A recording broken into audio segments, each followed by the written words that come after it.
નમસ્કાર દર્શક મિત્રો, ગુજરાતી ભાષાની નંબર 1 ચેનલ ડીડી ગિરનારના કૃષિ દર્શન ફોન ઇન લાઈવમાં હું કૃપા ત્રિવેદી આપ સૌનું હાર્દિક સ્વાગત કરું છું.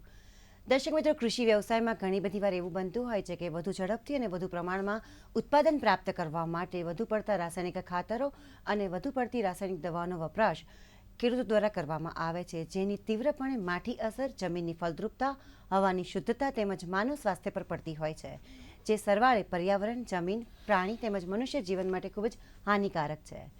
તો આ સમસ્યાના ઉકેલ સ્વરૂપે ઓર્ગેનિક ખેતી એ ઉત્તમ વિકલ્પ છે અને જેના દ્વારા ખેડૂતો રાસાયણિક અવશેષો મુક્ત ઉત્તમ ગુણવત્તાયુક્ત ઉત્પાદન પ્રાપ્ત કરી શકે છે. અને આ ઓર્ગેનિક ખેતીમાં આવતા પાક રોગોના જૈવિક નિયંત્રણ પણ આવશ્યક છે. તો મિત્રો, આજના આપણા કાર્યક્રમમાં આપણે વાત કરીશું ઓર્ગેનિક ખેતીમાં જૈવિક રોગ નિયંત્રણ વિષય પર.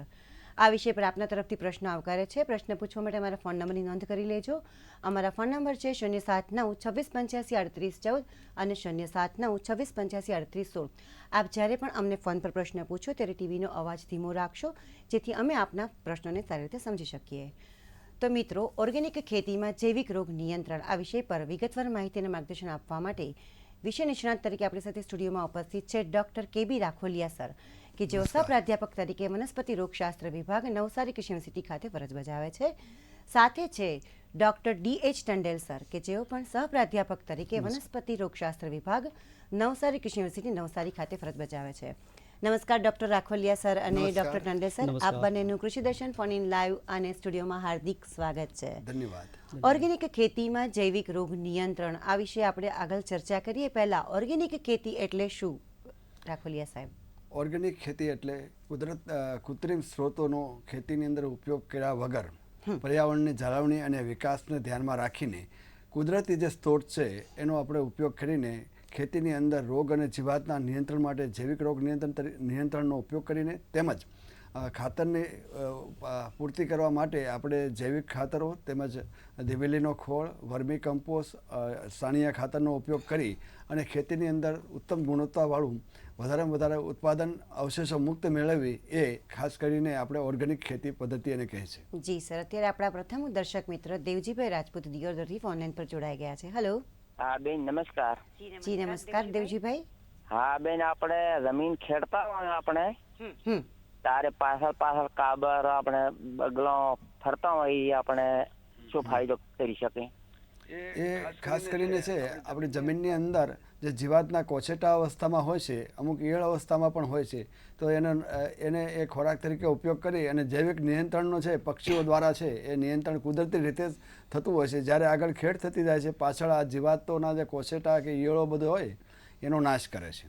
બહુ સરસ ક્વેશ્ચન છે તમારો. જી ટંડેલ સાહેબ, ઓર્ગેનિક ખેતી એટલે શું એ તો રાખોલિયા સાહેબે જણાવ્યું. હવે આપણે જૈવિક રોગ નિયંત્રણની પણ વાત કરવાના છીએ. તો આ જૈવિક રોગ નિયંત્રણ શું છે? નમસ્કાર ખેડૂત મિત્રો, જ્યારે આપણે જૈવિક નિયંત્રણની વાત કરીએ છીએ ત્યારે એક ઉક્તિ આપણને ચોક્કસ યાદ આવશે, જીવો જીવશે ભોજનમ. એનો અર્થાત કે જીવ જીવને ખાય છે.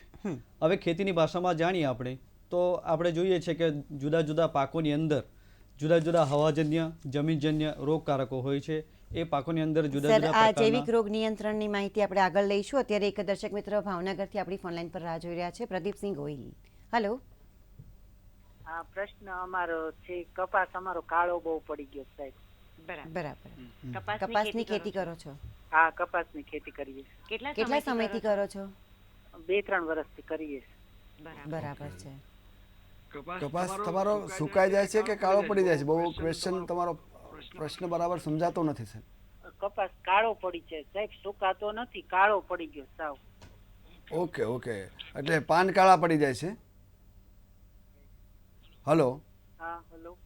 પાન કાળા પડી જાય છે એમ પૂછે છે? હા હા, પાન સાવ કાળા પડી ગયા. ઓકે ઓકે, એની કપાસની અંદર એક મોલોમોચી નામની જીવાત આવે છે ને, એ જીવાત કપાસમાંથી રસ ચૂસે અને એનો જે સ્રાવ થાય છે પાન ઉપર એની ઉપર કાળી ફૂગ લાગી જાય છે.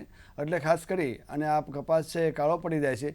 પરંતુ તમારા મુખ્ય જે મોલોમછી છે એના જૈવિક નિયંત્રણ માટે જે આપણે ડાળિયા હોય છે એનો તમે ઉપયોગ કરો, ડાળિયા અને ટાઇકોકાર્ડ ને એવું બધું, તો આપણે નિયંત્રણ કરી શકીએ. ઉપરાંત તમે પાણીનું પ્રમાણ છે થોડુંક ઓછું રાખો તો ભેજનું પ્રમાણ ઘટશે તો પણ આ જીવાતનો ઉપદ્રવ છે એ ઘટી શકે છે. જી ટંડેલ સર, આપણે વાત કરી હતા કે જૈવિક રોગ નિયંત્રકો કયા કયા છે, શું છે? જી, જૈવિક રોગ નિયંત્રણ મેં જેમ વાત કરી એ અગાઉ કે જુદા જુદા પાકોની અંદર જુદા જુદા રોગકારકો હોય છે, હવાજન્ય હોય છે, જમીનજન્ય હોય છે. તો એનું નિયંત્રણ કરવા માટે આપણી પાસે જે લાભદાયી જીવાણુ છે, દાખલા તરીકે ટ્રાઇકોડર્મા છે, સુડોમોનાસ છે, બેસિલસ છે, પેસિલોમાઇસિસ છે, આ બધા આપણા લાભદાયી જીવાણુ છે જે આ રોગકારકો જે છે હવાજન્ય જમીનજન્ય એનો નાશ કરે છે. એટલે અલ્ટિમેટલી એનું જૈવિક નિયંત્રણ કરે છે, જેથી આપણે જુદા જુદા પાકોની અંદર આ રોગોનું જૈવિક નિયંત્રણ કરી શકીએ. બરાબર છે. અત્યારે જંબુસરથી ગોરધનભાઈ રાણા આપણી સાથે ફોનલાઈન પર જોડાયા છે. હલો. હા, નમસ્કાર બેન, જંબુસરથી બોલું. હાજી નમસ્કાર.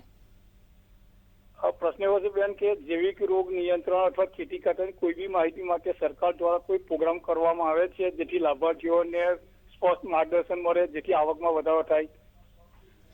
મિત્રો, સરસ પ્રશ્ન છે તમારો.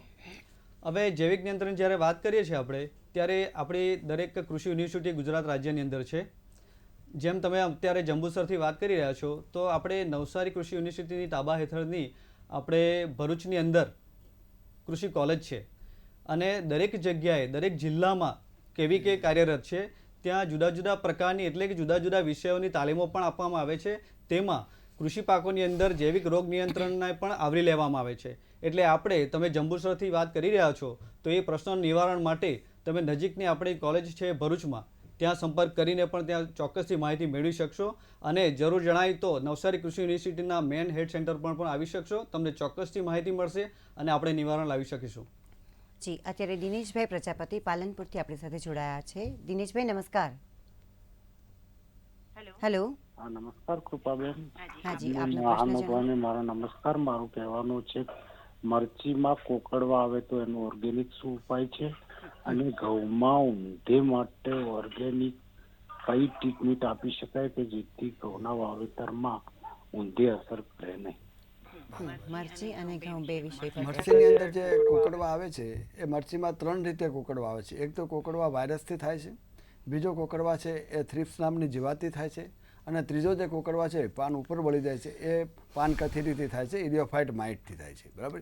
એટલે તમારે આપણે ખેડૂત મિત્રો ખાસ કરીને કોકડવાની શરૂઆત જે થાય સેઢાપાળાથી કે નજીકથી કોઈ પણ છોડની અંદર, તો એને વ્યવસ્થિત પ્લાસ્ટિકની કોથળીમાં પેક કરી પછી છોડ ખેંચીને એનો નાશ કરવો જોઈએ, જેથી કરીને આ જીવાતનો ફેલાવો આપણે અટકાવી શકીએ. એ ઉપરાંત આપણે લીમડાયુક્ત જે દવા છે એઝાટેરિક્ટિન છે એ બજારની અંદર ઉપલબ્ધ જ છે. એટલે 60 ml એક પંપની અંદર મિક્સ કરી અને એનો વ્યવસ્થિત છંટકાવ કરવો જોઈએ. એ ઉપરાંત બેવરિયા, મેટારાઇઝમ જેવી જૈવિક ફૂગનાશક દવાઓ છે એનો પણ ઉપયોગ કરી અને આપણે આ જીવાતનું પ્રમાણ ઘટાડી શકીએ. વાયરસની વાત છે, વાયરસથી થતા કોકડવાની અંદર પણ શરૂઆતના છોડ એકલ લોકલ હોય તો ઉપાડી બાળીને વ્યવસ્થિત નાશ કરવો જોઈએ. અને ખાસ કરીને પાણીનું નિયમન કરવું પડે. જેટલો તમારે જમીનની અંદર ભેજ વધારે હશે ને એટલો કોકડવા ભેજ અને જે રાસાયણિક ખાતરો વધારે આપીને તો એની અંદર આ પ્રશ્ન વધારે આવે છે. જી, દર્શક મિત્રો, આપ જોઈ રહ્યા છો કૃષિ દર્શન ફોન ઇન લાઈવ અને આજે આપણે વાત કરી રહ્યા છીએ ઓર્ગેનિક ખેતીમાં જૈવિક રોગ નિયંત્રણ વિષય પર. આ વિષય પરની ચર્ચા યથાવત છે. સમય થયો છે વિરામનો. મળીએ નાનકડા વિરામ બાદ.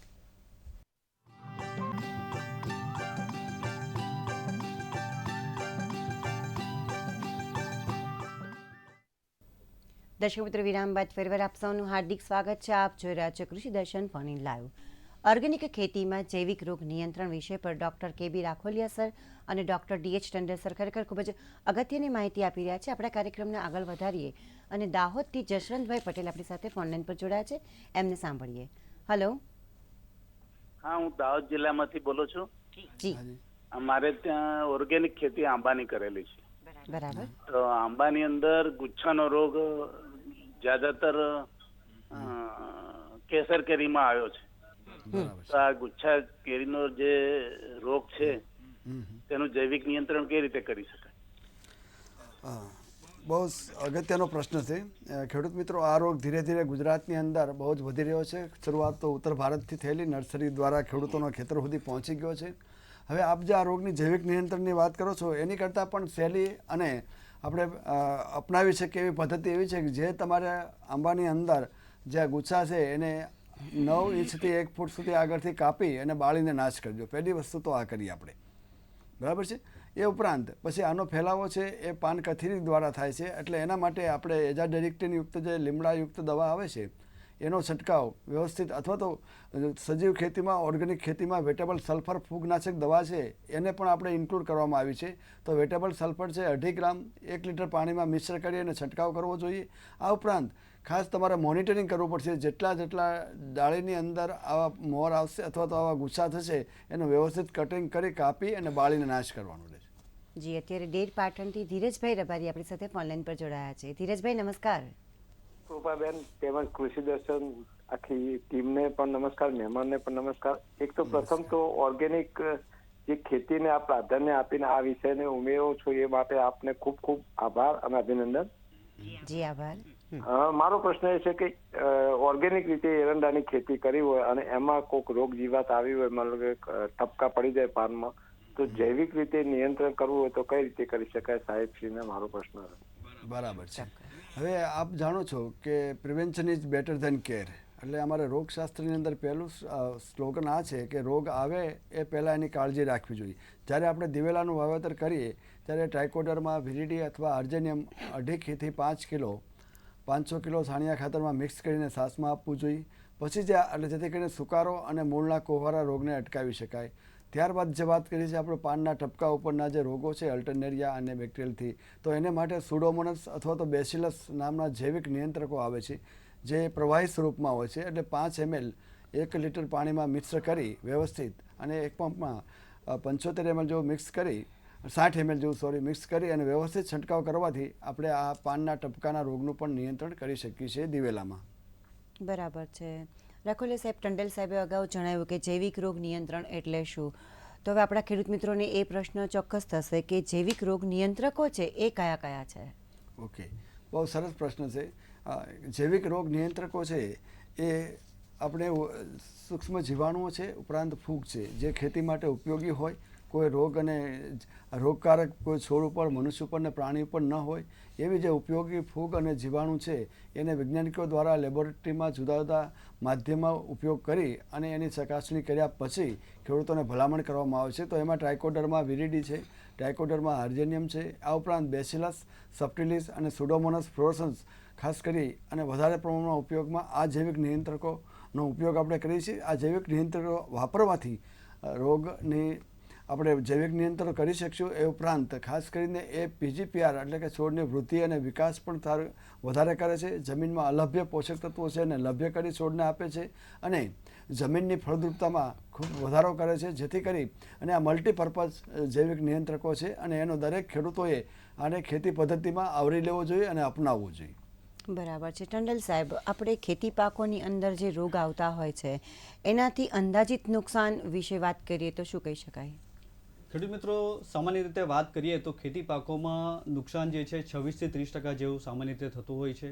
પરંતુ આપણે અમુક પાકોની અંદર જોઈએ છે કે જે એ વધુ પુષ્કળ પ્રમાણમાં ફેલાઈ ગયો. ખાસ કરીને આપણે વાત કરીએ તો જમીનજન્ય રોગો જે પાણીથી ફેલાય છે, એટલે સુકારો અથવા મૂળનો કોહવારો જેવા રોગો ખૂબ ઝડપી ફેલાય છે, જેથી કરીને એ 70% સુધી એનો ફેલાવો થતો હોય છે. કહેવાનો મતલબ કે એ ખૂબ જ પ્રમાણમાં નુકસાનકારક છે. એટલે ખાસ કરીને જ્યારે વાત આવે કે આર્થિક નુકસાનની, તો ખેડૂતોએ આપણે જે કોઈ પાક કરતા હોય તો એ પાકની અંદર આપણને ખ્યાલ હોય છે કે આ પ્રકારનો રોગ આવે છે, તો એનું રાખોલિયા સાહેબે વાત કરી એ પ્રમાણે આગોતરું આયોજન કરી આ રીતે થતું 26 થી 30% થી 70% સુધી જાય છે નુકસાન, એને આપણે નિવારી શકીએ. જી, અત્યારે લાખાભાઈએ રાણપુરથી આપણને ફોન કર્યો છે. લાખાભાઈ નમસ્કાર. હાલો. હાજી. નમસ્કાર. આપના ટીવીનો અવાજ બંધ કરીને ફોન પર પ્રશ્ન પૂછો. હા, અવાજ ધીમો કરી નાખ્યો બેન. જી. હા, નમસ્કાર સર. હાજી નમસ્કાર. હા, બોલો. આપનો પ્રશ્ન જણાવો. પ્રશ્ન બેન, કપાસનું છે ને અમે વાવેતર કર્યું. કપાસમાં કુકડ છે, નાનો કપાસ છે, 4 થી અત્યાર સુધીમાં કુકડ નથી જાતું. એમાં અમે ઓર્ગેનાઇઝિક મેં કપા કરેલો છે. એમાં અમે લીમડો છાંટ્યો, ખાટી છાશ છાંટી, ગૌ ખરડ છાંટ્યું, બધા મેં પ્રયોગ કરી જોયા. હા, તો પણ ઈયળ નથી આવી. અચ્છા. હા, ઈયળ નથી આવી. બરાબર છે. અને તમારે આ તો કુકડ છે ને તમારે સુસ્યા પ્રકારની જીવાતથી ખાસ કરીને મોલો આપણે પેલી લીલી ટીડડી આવે ને એ આવતી હોય. એટલે તમે સર્વે કરી લો તમારા ગામની અંદર જે કપાસ હોવાતો એ કપાસની અંદર ઓછામાં ઓછી દાખલા કે સુસ્યા પ્રકારની જીવાત આવતી હોય ને રોગ પ્રતિકારક કે જીવાત પ્રતિકારક જાત તમે વાવીને તો આપણે કોઈ પણ દવાનો કે જંતુનાશક ફૂગનાશક કે જૈવિક નિયંત્રકનો ઓછામાં ઓછો ઉપયોગ કરવો પડે. તેમ છતાં તમે લીમડાયુક્ત જે દવા છે એઝાડિરેક્ટિન જે 1500 ppmનું આવે છે, એક પંપમાં 60 ml મિક્સ કરી અને પાનની નીચે સ્પ્રે થાય એ રીતે તમે છંટકાવ કરો તો આપણે નિયંત્રણ મળશે. પરંતુ ઘણી એવી વેરાયટીઓ જાતો છે કે જેમાં સુસ્યા પ્રકારની જીવાત બહુ જ ઓછી આવે છે. તો ખેડૂત મિત્રોને વિનંતી છે કે દરેક પાકની અંદર રોગ અને જીવાત પ્રતિકારક જાતો હોય ને એને વાવવાનું પ્રાધાન્ય રાખો. જી દર્શક મિત્રો, આપ જોઈ રહ્યા છો કૃષિ દર્શન ફોન ઇન લાઈવ અને આજે આપણે વાત કરી રહ્યા છીએ ઓર્ગેનિક ખેતીમાં જૈવિક રોગ નિયંત્રણ વિષય પર. આ વિષય પરની ચર્ચા યથાવત છે. સમય થયો છે વિરામનું. મળીએ નાનકડા વિરામ બાદ.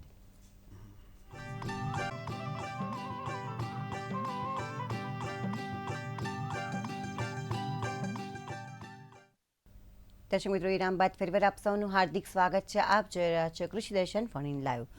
ઓર્ગેનિક ખેતીમાં જૈવિક રોગ નિયંત્રણ આ વિષય પરની ચર્ચાને આગળ વધારીએ અને દિનેશભાઈ પ્રજાપતિ પાલનપુરથી ફરી એક વખત આપણી સાથે જોડાયા છે. એમને સાંભળીએ. મારો પ્રશ્ન એવો હતો કે આપણે જે ઘઉંમાં ઊંધી આવે છે એના માટે ઓર્ગેનિક શું ઉપાય હોઈ શકે? ઘઉંનું વાવેતર અત્યારે કરવાનું હોય એના માટે ઘઉંમાં કઈ ટ્રીટમેન્ટ આપવાથી એમાં ઊંધી ના આવી શકે? અને મરચડીમાં જે કાળી ફૂગ આવે છે જેનાથી પ્રકાશ સંશ્લેષણ બંધ થઈ જાય છે એના માટે શું ઉપાય ઓર્ગેનિકમાં હોય ને? ખાસ કરીને આપણે ઘઉંની અંદર જે ઉધઈની તમે વાત કરી તો ઉધઈના જે રાફડા હોય ને એની આજુબાજુમાં તમારે ભેજ રાખી અને બેવરિયા અથવા મેટારાઇઝમ નામની જે જૈવિક નિયંત્રક ફૂગ છે એ રાફડાની અંદર આપણે નાખી દેવી જોઈએ. ડોલની અંદર 10 લીટરમાં તમે 50 ગ્રામ મિક્સ કરી અને રેડી દેવું જોઈએ, કારણ કે ઉધઈનો સ્ત્રોત ત્યાંથી છે. હવે બીજી વાત આવી, ખેતરની અંદર ઉધઈનું પ્રમાણ ઘટાડવા માટે આપણે દિવેલીનો ખોળ અથવા લીમડાનો ખોળ છે 1 હેક્ટરે 1000 કિલોની આજુબાજુ આપીએ તો પણ ઘટે. બીજું, ઘઉંની અંદર ખાસ કરીને ઉધઈનો પ્રશ્ન જ્યારે પિયતની ખેંચ ઊભી થાય ત્યારે વધારે જોવા મળે છે.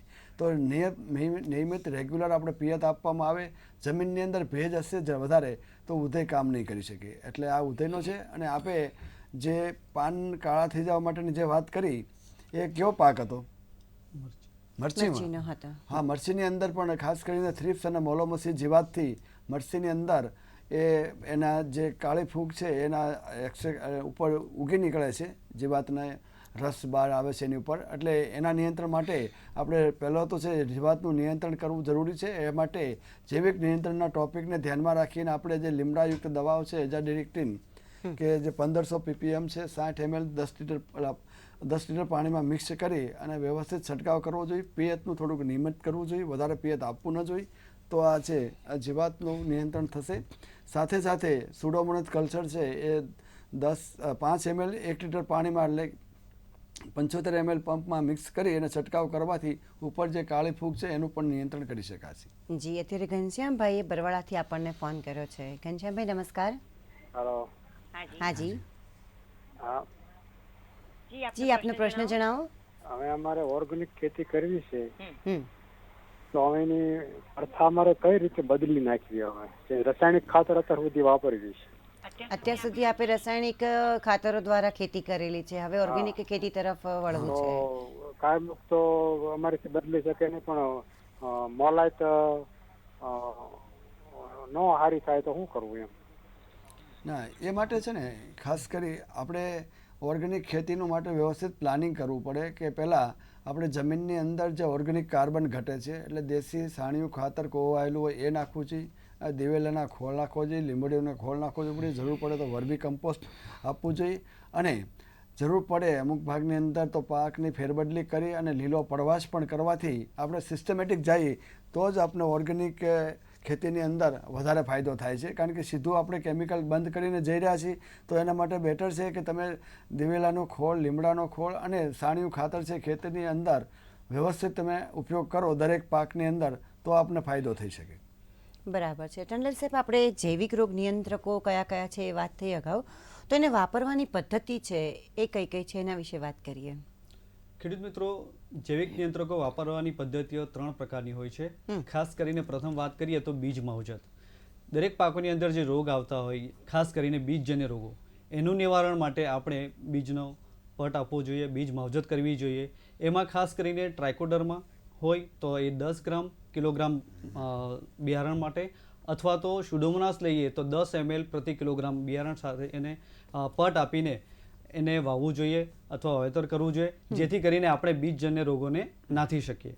ત્યારબાદ બીજી પદ્ધતિ જોઈએ તો ધરુની માવજત. ધરુની માવજતમાં ખાસ કરીને આપણે જોઈએ છે ડાંગર અથવા શાકભાજીમાં, તો એના માટે આપણે 250 ગ્રામ જેટલો ટ્રાઇકોડર્મા 100 લીટર પાણીની અંદર મિશ્ર કરીને, અથવા સુડોમોનાસ લઈએ ત્યારે 250 ml જેટલું સુડોમોનાસ કલ્ચર લઈ અને એ 100 લીટર પાણીમાં મિશ્ર કરી દ્રાવણ બનાવવું જોઈએ. અને એની અંદર આપણે જે શાકભાજી અથવા ડાંગરની વાત કરીએ છીએ એના મૂળોને ઓછામાં ઓછા 30 મિનિટ સુધી દુબાડીને પછી એનું વાવેતર કરવું જોઈએ, જેથી કરીને આપણે બીજજન્ય હવાજન્ય જે રોગો આવે છે એને આપણે નિવારી શકીએ. ત્યારબાદ વાત કરીએ તો કંદ અને ટુકડાની માવજત, તો તેમાં પણ આપણે ખાસ કરીને જોઈએ તો શેરડીની અંદર, ત્યારબાદ કંદ બટેટા વગેરે છે એની પણ આપણે માવજત આપી શકીએ. એમાં ખાસ કરીને આપણે 1 કિલોગ્રામ જેટલું ટ્રાઇકોડર્મા લેવું જોઈએ 100 લીટર પાણીની અંદર, એને મિશ્રણ કરીને પછી એને 30 મિનિટ સુધી એ દ્રાવણની અંદર ડુબાડી રાખવું જોઈએ, જેથી કરીને આપણે એની ઉપરના રોગકારકોને નાથી શકીએ. અને સીધી રીતે આપવું હોય તો પણ એક પદ્ધતિ છે કે જેમાં આપણે 1 કિલોગ્રામ જેટલું ટ્રાઇકોડર્મા અથવા તો 1 લીટર જેટલું સુડોમોનાસ કલ્ચર 100 કિલોગ્રામ છાણિયા ખાતરમાં મિક્સ કરીને સીધે સીધો આપણે ખેતરની અંદર આપી શકીએ. અને આ જે જુદા જુદા પ્રકારના રોગ છે કે ભાઈ હવાજન્ય, જમીનજન્ય, બીજજન્ય, એ રોગોને આપણે નાથી શકીએ. ખૂબ સરસ માહિતી આપી. અત્યારે બાબરાથી બિપિનભાઈ આપણી સાથે ફોન લાઈન પર જોડાયા છે. હેલો. હાલો સાહેબ. હાજી નમસ્કાર. એ મારે કહું છું આંબાના વૃક્ષ છે એની ઉપર પાંદડા ઉપર ફોડલી જેવા ફોડલા થઈ ગયા છે, તો એની માટે શું ઉપાય કરવો પડે? હા, એ જે પાન ઉપર જે નાની નાની ગાંઠો જેવું બની જાય છે, પહેલું તો એ છે કે એ પાનને તમે કાપી અને નાશ કરી નાખો. એને ગોલ મીચ કહે છે, એક પ્રકારની માખી છે, એની અંદર ઈંડા મૂકે છે અને એમાંથી ઈયળ થાય અને એ આખા ગોલ ફોર્મેશન કરે છે, બરાબર. ત્યારબાદ લીમડાયુક્ત દવા હોય એજાજેરિક્ટિન કે એનો બધો સ્પ્રે કરવો જોઈએ. આ પાન કાપી અને બાળીને નાશ કરવાનો છે, કે જો પાન કાપીને તમે બીજે ફેંકી દેશો તો એમાંથી પુખ્ત માખી બહાર નીકળી અને ઈંડા મૂકીને પાછી આ પ્રોસીજર શરૂ રહે. એટલે કુમળા પાનની અંદર આ વધારે પ્રશ્ન હોય છે. પાન કાપી સળગાવી દો, એજાજેરિક્ટિન છે એનો છંટકાવ કર્યો. જી સર, હવે આપણે ખેતીની અંદર વાત કરીએ તો જે રોગ નિયંત્રકો છે એને વાપરવાની પદ્ધતિ વિશે તો વાત કરી, પરંતુ જે રોગ નિયંત્રણની જુદી જુદી પદ્ધતિઓ છે એ કઈ કઈ છે? રોગ નિયંત્રણની જુદી જુદી પદ્ધતિમાં છે તો સાહેબે આપણે વાત કરી, ટંડલ સાહેબે, પણ એની અંદર જે પદ્ધતિમાં કરતા લાક્ષણિકતાઓ જરૂરી છે. જે પદ્ધતિ છે જુદી જુદી છે, બીજ માવજતથી માંડીને જમીનની માવજત, ધરુની માવજતની આપણે વાત થઈ ગઈ, પણ રોગકારકોની છે ને અમુક લાક્ષણિકતાઓ હોય છે અને એનું સિલેક્શન એટલે પસંદગી સમયે વૈજ્ઞાનિકો ખાસ ધ્યાન રાખતા હોય છે કે માણસ, પ્રાણી અથવા વનસ્પતિની અંદર આ જે જે જૈવિક નિયંત્રક છે એ રોગ કરતા ન હોવા જોઈએ. પ્રયોગશાળાની અંદર વિપુલ જથ્થાની અંદર આપણે ઉત્પાદન કરી શકતા હોવા જોઈએ, બરાબર. અને પર્યાવરણ, બદલાતા પર્યાવરણની અંદર પણ રોગકારકો કામ કરતા હોવા જોઈએ, જૈવિક નિયંત્રકો કામ કરતા હોય છે. અને રોગકારકો જે હોય કે ફૂગ હોય કે રોગકારક જીવાણુ હોય એની ઉપર સારી રીતે નિયંત્રણ કરતા હોય, એ ખાસ કરીને રોગકારકો છે, જૈવિક નિયંત્રકો છે એની આ મુખ્ય લાક્ષણિકતાઓ છે. આ ઉપરાંત સંકલિત ખેતી પદ્ધતિ છે અથવા તો આપણે જે કે સંકલિત રોગ નિયંત્રણની પદ્ધતિ છે એની અંદર પણ એનો સમાવેશ થતો હોવો જોઈએ અને ઉપયોગી સૂક્ષ્મ જીવાણુ જમીનમાં હોય એને માટે ફાયદાકારક હોવા જોઈએ. જી સર, ખૂબ જ સરસ વાત કરી. દર્શક મિત્રો, આપ જોઈ રહ્યા છો કૃષિ દર્શન ફોન ઇન લાઈવ, અને આજે આપણે વાત કરી રહ્યા છીએ ઓર્ગેનિક ખેતીમાં જૈવિક રોગ નિયંત્રણ વિષય પર. આ વિષય પરની ચર્ચા યથાવત છે. સમય થયો છે વિરામનો. મળીએ નાનકડા વિરામ બાદ.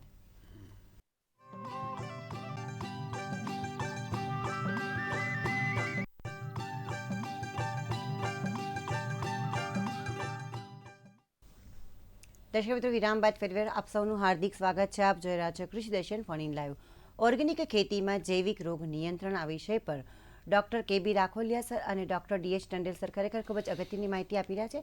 આપણી ચર્ચાને આગળ વધારીએ. રાખોલિયા સાહેબ, આપણે ઘણી બધી વાત થઈ કે જૈવિક નિયંત્રકો કયા છે, જૈવિક નિયંત્રણ એટલે શું, જૈવિક નિયંત્રણની અલગ અલગ પદ્ધતિ વિશે વાત થઈ, અને સાહેબે, ટંડેલ સાહેબે પણ જણાવ્યું કે જૈવિક નિયંત્રકો છે એને વાપરવાની પદ્ધતિ કઈ.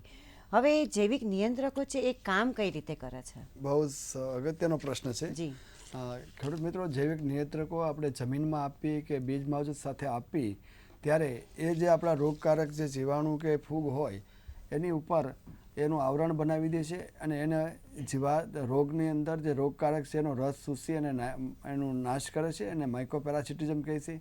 આ ઉપરાંત આ જે જૈવિક નિયંત્રકો છે જમીનની અંદર જમીનના માધ્યમમાં એન્ટીબાયોટિક છોડે છે, જેને હિસાબે છોડની રોગપ્રતિકારક શક્તિ વધી જાય છે અને જીવાણુ અથવા ફૂગનું છે એ નાશ કરે છે.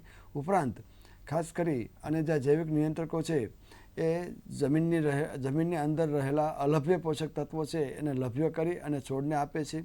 આ ઉપરાંત છોડની અંદર જે ઓક્સિન, જિબ્રાલિન કે સાયટોકાઇનિન જેવા હોર્મોન્સ હોય એનું ઉત્પાદન વધારી અને પીજીપીઆર તરીકે એટલે છોડની વૃદ્ધિ અને વિકાસની અંદર મહત્ત્વનો ભાગ ભજવે છે અને છોડની ઓલ ઓવર રોગપ્રતિકારક શક્તિમાં વધારો કરે છે, લભ્ય પોષક તત્વોને લભ્ય બનાવે છે અને ડાયરેક્ટલી રીતે જૈવિક નિયંત્રણ પણ કરે છે. જી સર, ખૂબ જ સરસ વાત કરી. હવે ટંડેલ સાહેબ, આ જૈવિક નિયંત્રણ છે એના ફાયદા કયા કયા છે? આપણે ક્યારના આ બધી વાત કરી રહ્યા છીએ, ખેડૂત મિત્રોને એના ફાયદા જાણવામાં વિશેષ રસ હશે. ખેડૂત મિત્રો, કે જ્યારે જૈવિક નિયંત્રણની ફાયદાની વાત કરીએ તો સૌપ્રથમ તો ફાયદા તો ઘણા છે, પણ હું એક વાત જરૂરથી કહીશ તમને કે જૈવિક નિયંત્રણ એક થોડી ધીમી પ્રક્રિયા છે. પરિણામ જરૂર મળશે, પરંતુ જ્યારે ફાયદાની વાત કરીએ આપણે ત્યારે કે જૈવિક નિયંત્રણ એ કરતાં વધુ રોગો સામે કામ કરે છે. ખાસ કરીને જ્યારે ખર્ચાની વાત કરીએ ત્યારે અન્ય પદ્ધતિઓ કરતાં ખર્ચો ઓછો થાય છે. અને ખાસ મહત્ત્વની વાત કરું ત્યારે હવાનું પ્રદૂષણ, જમીનનું પ્રદૂષણ, જળનું પ્રદૂષણ થતું નથી. ત્યારબાદ જમીનની ફળદ્રુપતા વધારે છે. ત્યારબાદ આ જે જૈવિક નિયંત્રણ છે એ લાંબા સમય સુધી રોગ નિયંત્રણ કરે છે. અને મહત્ત્વની વાત કરું ત્યારે જે લાભદાયી સૂક્ષ્મ જીવાણુ છે જમીનની અંદર એની જૈવિક સંતુલનતા જળવાઈ રહે છે, એને બગડવા દેતી નથી, જેથી જમીન આપણી સચવાઈ રહેશે. ત્યારબાદ રેઝિસ્ટન્સી નામનો એક સિદ્ધાંત આવે છે સાયન્સની અંદર, તો આ જૈવિક રોગ નિયંત્રણથી રોગકારક સામે રેઝિસ્ટન્સ એટલે પ્રતિકારકતા થતી નથી, એ ખૂબ મોટો ફાયદો છે. જી, ખૂબ જ સરસ વાત કરી. રાખોલિયા સાહેબ, આપણે જૈવિક નિયંત્રકોની ગુણવત્તાના માપદંડની વાત કરીએ તો કયા કયા માપદંડ હોઈ શકે? ખાસ કરી અને જૈવિક નિયંત્રકો છે એ મેં પહેલાં પણ વાત કરી હતી કે પર્યાવરણ માટે, માનવ માટે, પશુ પક્ષી માટે સલામત હોવા જોઈએ. પહેલું માપદંડ તો એ છે કે જેનાથી અને વનસ્પતિની અંદર કોઈ રોગ કરતા ન હોવો જોઈએ. એટલું જ નહીં, પણ જમીનની અંદર રહેલા ઉપયોગી સૂક્ષ્મ જીવાણુ છે એને પણ નુકસાન ન કરતા હોવા જોઈએ. આ ઉપરાંત જમીનની અંદર જે અર્ધ સડેલો કચરો ને હોય એને પણ એ છોડવી અને છોડને પોષક તત્વો છે એ લભ્ય કરતા હોવા જોઈએ. અને ગુણવત્તાની વાત કરીએ તો ભારત સરકારના જે સેન્ટ્રલ ઇન્સેક્ટિસાઇડ બોર્ડના જે નિયમ પ્રમાણે 1 ગ્રામની અંદર 2 × 10⁶ પ્રમાણે પ્રતિ ગ્રામ અથવા પ્રતિ ml પ્રમાણે ટ્રાઇકોડર્મા છે એ એમાં હોવું જોઈએ. આ ઉપરાંત રોગકારક કોઈ સુડોમોનસ અથવા તો કોન્ટામિનેશન આપણે ભાષામાં કેવું છે એવા કોઈ હોવું ન જોઈએ. અને આ જે જીવાણુ છે અથવા તો ટ્રાઇકોડર્મા અથવા તો બેસિલસ કે સુડોમોનસ છે એની કાર્યક્ષમતા છે એ રૂમ ટેમ્પરેચરે ઠંડા તાપમાને જાળવી રાખવાથી લાંબો સમય સુધી એ જીવંત રહેતા હોવા જોઈએ. પ્રતિકૂળ પરિસ્થિતિની અંદર હવામાનમાં થતા ફેરફારની અંદર પણ એ કાર્યક્ષમ હોવા જોઈએ અને એક કરતાં વધારે રોગકારકો હોય એનું નિયંત્રણ કરતા હોય. આ ખાસ કરીને એની લાક્ષણિકતાઓ છે. જી સર. ટંડેલ સાહેબ, આપણે કૃષિ યુનિવર્સિટીમાં એના દ્વારા જૈવિક નિયંત્રકો છે એના માટે કયા કયા પાક રોગ છે એ ભલામણ થયેલ છે? નવસારી કૃષિ યુનિવર્સિટી દ્વારા ખેડૂત મિત્રો શેરડીમાં તેમજ કેળ પાક અને જુદા જુદા ફળ પાકોમાં ભલામણ થયેલી છે.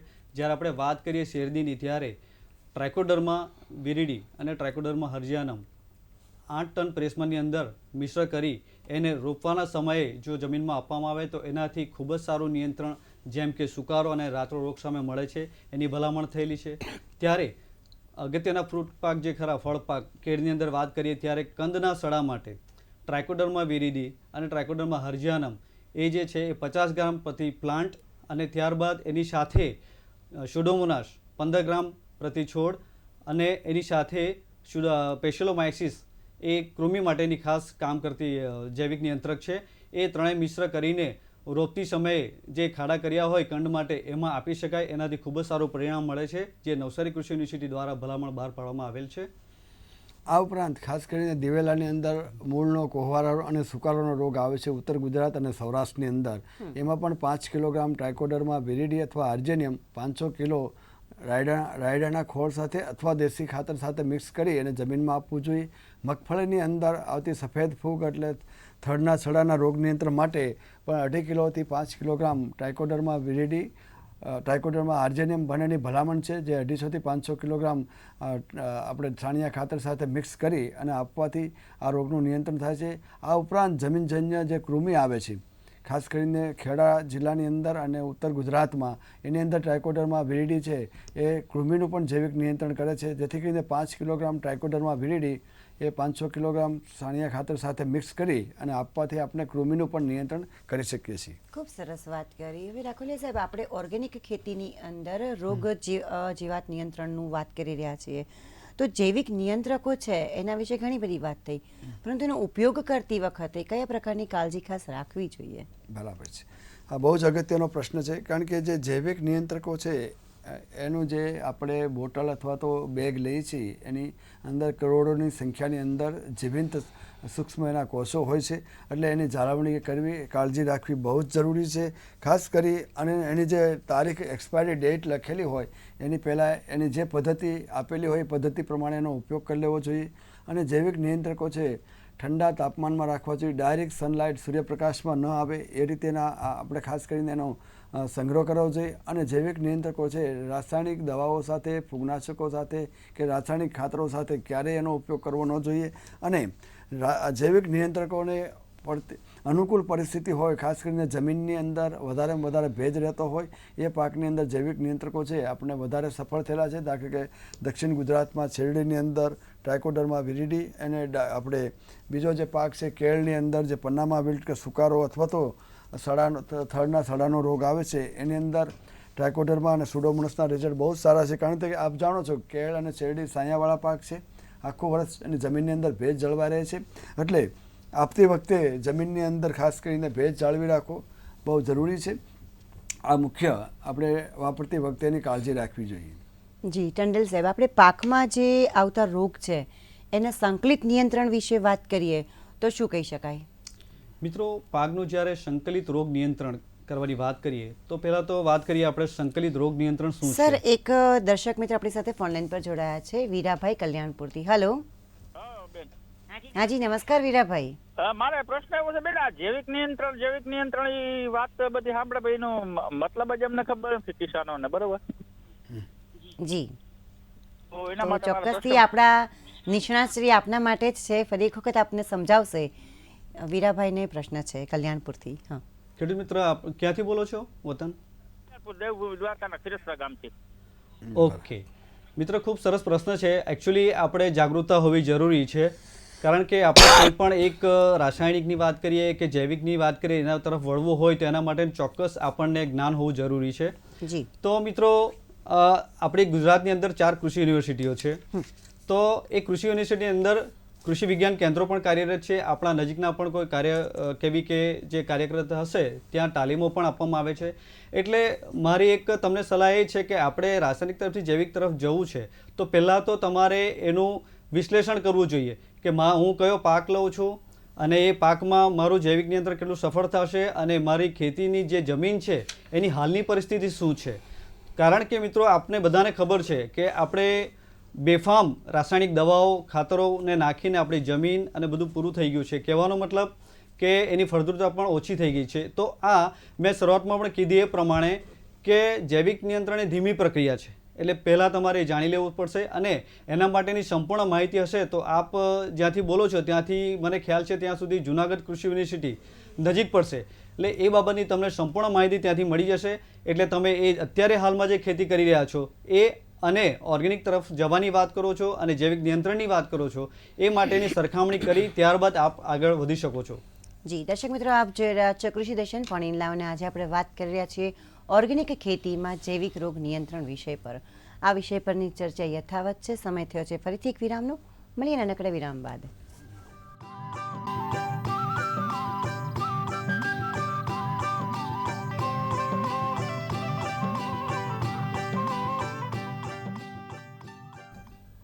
દર્શક મિત્રો, વિરામ બાદ ફરીવાર આપ સૌનું હાર્દિક સ્વાગત છે. આપ જોઈ રહ્યા છો કૃષિ દર્શન ફોન ઇન લાઈવ. ઓર્ગેનિક ખેતીમાં જૈવિક રોગ નિયંત્રણ આ વિષય પર ડૉક્ટર કે.બી. રાખોલિયા સર અને ડૉક્ટર ડી.એચ. ટંડેલ સર ખૂબ જ અગત્યનું માર્ગદર્શન આપી રહ્યા છે. આપણી ચર્ચાને આગળ વધારીને એક દર્શક મિત્રો આપણી ફોનલાઈન પર રાહ જોઈ રહ્યા છે, પ્રશાંતભાઈ પટેલ ડોલવણથી. એમને સાંભળીએ. હેલો. હાજી. હા, મેં પરવાની ખેતી બનાવી છે હાલમાં વેલા. શેની? પરવર હા, પરવળની. જી. તો વેલા જે કુપન ભાગે ને તે આગળથી મરતા જતા છે. તો તેના માટે કોઈ ઉપાય? નીમનું તેલ નાખ્યું હતું, અમે સ્પ્રે કર્યો હતો, પણ તે છતાં નિર્ણય નથી એના પર. બરાબર. ઓકે, સરસ ખેડૂત મિત્ર. ને તે પ્લસ સર દૂધી જે વધવું જોઈએ ને તે વધતી નથી, મરી જતી છે. એ 2 પાક છે વેલા વાળા મારા. સારું, તમારો પ્રશ્ન સરસ છે રોગને અનુરૂપ. હવે ખાસ કરીને ખેડૂત મિત્રો તમને વાત કરું કે વેલાવાળા પાકની અંદર આપણે સુકારાની વાત કરીએ ત્યારે એક જમીનજન્ય એક સુકારો હોય છે, ફ્યુઝેરિયમ નામની ફૂગથી થાય છે. ત્યારબાદ તમે જે વાત કરી વેલા વધતા નથી, ત્યારે ઉપરથી પણ એક સુકારો લાગે છે જે ફાઇટોપ્થોરા નામની ફૂગથી થાય છે. મતલબ ઉપરથી નીચે તરફ સુકાતો આવતો હશે પેલો, બરાબર?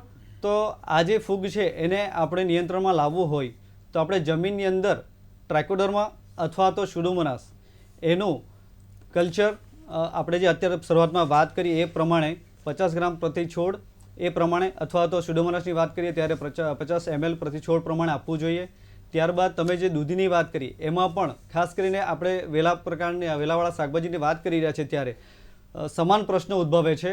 તેથી તમે આ બંને પાકની અંદર જૈવિક નિયંત્રણ કરવાની વાત કરો છો ત્યારે આ બંને સ્યુડોમોનાસ અને ટ્રાઇકોડર્મા કલ્ચર આપ જમીનમાં આપી શકો છો.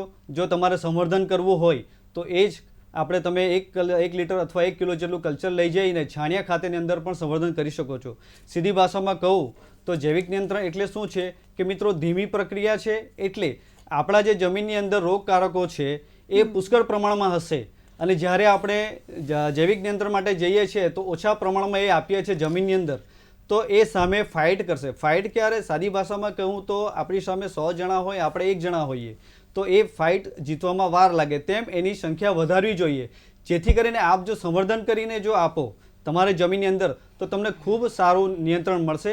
જેથી કરીને તમે ટ્રાઇકોડર્મા આપણી નજીકની યુનિવર્સિટીમાં પણ ઉપલબ્ધ છે અથવા તમે બહારથી પણ લઈ શકો. એ તમે મેળવી એનું સંવર્ધન કરીને છાણિયા ખાતેની અંદર એની પદ્ધતિની વાત કરું તો ખાસ કરીને એ તમે 1 કિલોગ્રામ જેટલું લઈ લેજો અને છાણિયા ખાતેની અંદર મિક્સ કરી તમારા ખેતર અથવા ઘર પાસે છાંયડામાં રાખી એને મિશ્ર કરીને ઉપર કંટાના કોથળાથી ઢાંકી દેવું જોઈએ. અને એ ઢાંક્યા પછી એના ઉપર પાણીનો છંટકાવ કરો, જેથી એનું સરસ સંવર્ધન થશે અને સમયાંતરે એને મિશ્ર કરતા રહેવું. તો એ સમયગાળો તમારો 15 થી 20 દિવસનો હોય એમાં પુષ્કળ પ્રમાણમાં એની જે વસ્તી કહીએ પોપ્યુલેશન વધી જશે અને સીધું જે તમે જમીનમાં આપશો તો તમને જોઈતું પરિણામ એનાથી મળશે અને તમે નિયંત્રણ મેળવી શકશો. જી ટંડેલ સાહેબ, આપણે એક ચર્ચા અધૂરી હતી કે પાકમાં આવતા જે રોગ છે એના સંકલિત નિયંત્રણ વિશે આપ વાત કરી રહ્યા હતા. ઓકે ખેડૂત મિત્રો, સંકલિત રોગ નિયંત્રણ મેં કહ્યું એ પ્રમાણે સંકલિત એટલે કે જુદી જુદી પદ્ધતિઓનું સંકલન, ભૌતિક પદ્ધતિ, રાસાયણિક પદ્ધતિ, જૈવિક પદ્ધતિ. તો મિત્રો આપણે અત્યાર સુધી જોયું છે કે રાસાયણિક પદ્ધતિની અંદર જુદા જુદા રોગો આવે છે તો રાસાયણિક પદ્ધતિ દ્વારા જુદી જુદી ફૂગનાશકો અથવા દવાનો ઉપયોગ કરીને એનો રોગકારકો સામે આપણે નિવારણ લાવતા હોઈએ છીએ. જેમ કે હવાજન્ય રોગ હોય ત્યારે આપણે દવાનો છંટકાવ કરીએ છીએ અને જમીનજન્ય રોગ હોય ત્યારે જમીનની અંદર આપણે આપીએ છીએ. પરંતુ શરૂઆતમાં જે ચર્ચા થઈ એ પ્રમાણે હાલમાં પુષ્કળ ઉત્પાદન લેવા માટે અને તરત રિઝલ્ટ લેવા માટે આપણે રાસાયણિક પદ્ધતિ અપનાવ્યા છે. પરંતુ એની સામે આપણે જોઈએ છીએ ત્યારે એની રેસિડ્યુઅલ ઇફેક્ટ એટલે કે જે રસાયણો છે આપણને જોવા મળે છે. એટલે આજનો માનવી હેલ્થ કોન્શિયસ પણ થયો છે. તો એના અલ્ટરનેટ માટે આપણે જૈવિક નિયંત્રણ અને ઓર્ગેનિક ખેતી તરફ જઈ શકાય અને જેથી આપણને એ જે રેસિડ્યુઅલના જે એની સામેનો આપણે પ્રશ્નનો ઉકેલ લાવી શકાય. ત્યારબાદ ભૌતિક પદ્ધતિ અને જૈવિક પદ્ધતિ. જે જૈવિક પદ્ધતિ ઉપર ભાર એટલા માટે આપીશ કે આજનો આપણો વિષય છે જૈવિક નિયંત્રણ. મિત્રો, જૈવિક નિયંત્રકો આપણી નજીકની યુનિવર્સિટીમાં પણ ઉપલબ્ધ છે અને અત્યારે જે ચર્ચા ચાલી રહી છે એ પ્રમાણે આપને થોડું જ્ઞાન થયું હશે અને વધુ જ્ઞાન જોઈતું હશે તો નજીકની કૃષિ યુનિવર્સિટી અથવા કેવીકેમાં તમને મળશે જ. પરંતુ મિત્રો, જૈવિક નિયંત્રકોનો ઉપયોગ તમે કરશો તો એનાથી ચોક્કસપણે ફાયદો થશે. કારણ કે આ જૈવિક નિયંત્રકો જ્યારે તમે આપો છો જમીનમાં અથવા હવાજન્ય રોગો માટે ત્યારે એ ખૂબ લાંબા સમય સુધી અસર કરે છે. વાત સાચી છે કે ધીમી પ્રક્રિયા છે, પરંતુ તમને જોઈતું રિઝલ્ટ મળશે અને એક કરતાં વધુ રોગો સામે લડત આપે છે. એટલે જ્યારે સંકલિત રોગ નિયંત્રણની વાત આવે છે ત્યારે દરેક પદ્ધતિઓનું સંકલન એને સંકલિત રોગ નિયંત્રણ કહેવામાં આવે છે. તો એની અંદરથી આપણે આ બધી પદ્ધતિઓ અપનાવી જોઈતું પરિણામ મેળવી શકીએ. આ ઉપરાંત ખાસ કરીને ખેડૂત મિત્રો ખેતી પદ્ધતિ વ્યવસ્થિત કરવાથી પણ આપણે 70% જેટલા રોગો છે એનું નિયંત્રણ કરી શકીએ છીએ. એમાં ખાસ કરીને ઉનાળામાં ઊંડી ખેડ કરવામાં આવે છે, જેથી કરીને રોગકારક ફૂગ અને જીવાણુ તેમજ જીવાતના કોશેટાનો પણ નાશ થાય છે. આ ઉપરાંત ખાસ કરી અને આપણે પાકની ફેરબદલી કરવી જોઈએ. એકને એક પાકની અંદર જો વાવેતર કરવાથી એની અંદર જે લાગતા રોગો હોય એની સંખ્યામાં વધારો થાય છે, જેથી કરીને પાકની ફેરબદલી કરવાથી આપણે આવતા પાકોની અંદર રોગ છે એને ઘટાડી શકીએ છીએ. આ ઉપરાંત અળસિયાનું ખાતર, દેશી સાણિયું ખાતર એ સમયસર એને આપણે આપતા રહેવું જોઈએ. અને જમીનને છે હંમેશા જીવંત રાખવા માટે આ ઓર્ગેનિક કાર્બનના સોર્સની અંદર જે સાણિયું ખાતર ને અળસિયાનું ખાતર આવે છે, ઉપરાંત અમારી કૃષિ યુનિવર્સિટી જે જૈવિક ખાતર બનાવે છે, બાયો ફર્ટિલાઇઝર, એ પણ ખેડૂતોએ દરેક પાકની અંદર વાવી અને આ પાક પદ્ધતિમાં આવરી લેવું જોઈએ. અત્યારે આપણી બાલાસિનોરથી સિપાંશુભાઈ પંચાલ ફોન લાઈન પર જોડાયા છે. હેલો. હાજી નમસ્કાર. આપનો પ્રશ્ન જણાવો. અમે સોયાબીન નું વાવેતર કર્યું હતું 15/7/2023. હવે એમાં જે જય પરિવર્તનની કીટ આવે છે, ક્રોપ પરિવર્તન, એનો છંટકાવ 2-3 વખત કર્યો. ત્યાર પછી NPK આલ્યું અને આ NPK અને પછી આ જીવિક આવે છે ને ખેતીવાડીમાંથી, એનો છંટકાવ કર્યો હતો. પણ હાઈટ એની 1 જ ફૂટ જેટલી થઈ હતી. સિંગો તો બધા બેસી ગઈ છે. અત્યારે કાપવાની તૈયારી છે, 10 દિવસ પછી કાપવાનું જ છે. પણ એનું કારણ શું હશે એમ?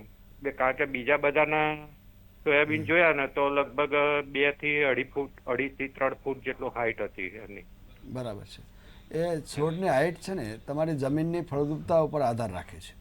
તમે જો અત્યારે આપણે જૈવિક રોગ નિયંત્રણની વાત કરી છીએ તો જમીનની અંદર તમે વધારેમાં વધારે દેશી ખાતર, છાણિયું ખાતર, કમ્પોસ્ટ, બાયો ફર્ટિલાઇઝર જે આપો તો એમાં છોડની વૃદ્ધિ સારી અને વિકાસ થાય. જે ખેડૂતોની જમીનની ફળદ્રુપતા વધારે હોય, જે ખેડૂતોએ વધારે કંઈક રાસાયણિક ખાતરો પણ વધારે પ્રમાણમાં આપ્યા હોય, એ છોડની વૃદ્ધિ અને વિકાસ વધારે થાય.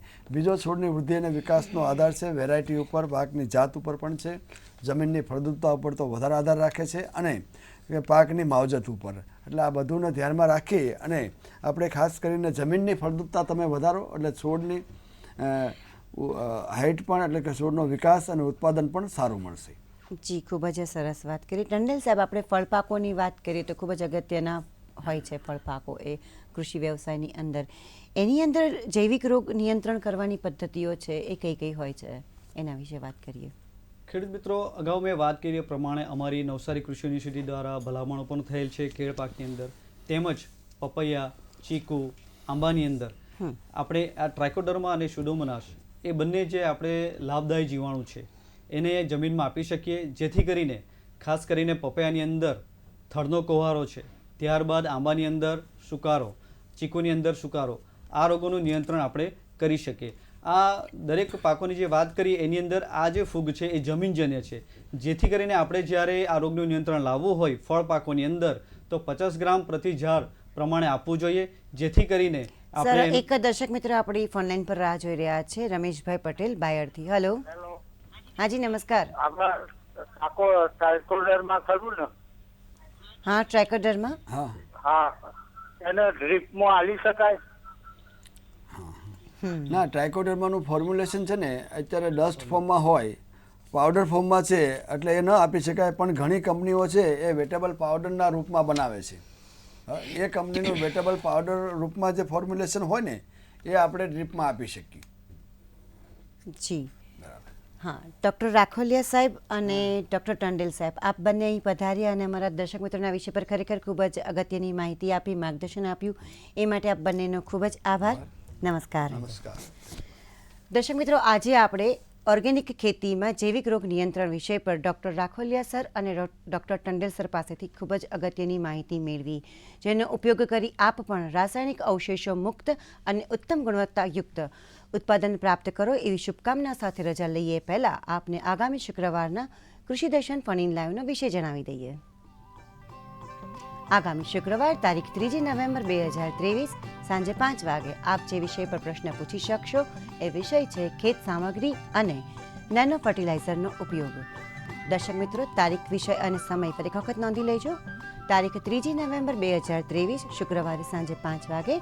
વિષય છે ખેત સામગ્રી અને નેનો ફર્ટિલાઇઝરનો ઉપયોગ. તો મિત્રો, ફરીથી મળીશું કૃષિ દર્શનના નવા કાર્યક્રમમાં નવા વિષય સાથે. ત્યાં સુધી આપ જ્યાં પણ રહો, સુખી, સફળ અને સ્વસ્થ રહો એવી શુભકામનાઓ સાથે રજા લઈએ. નમસ્કાર.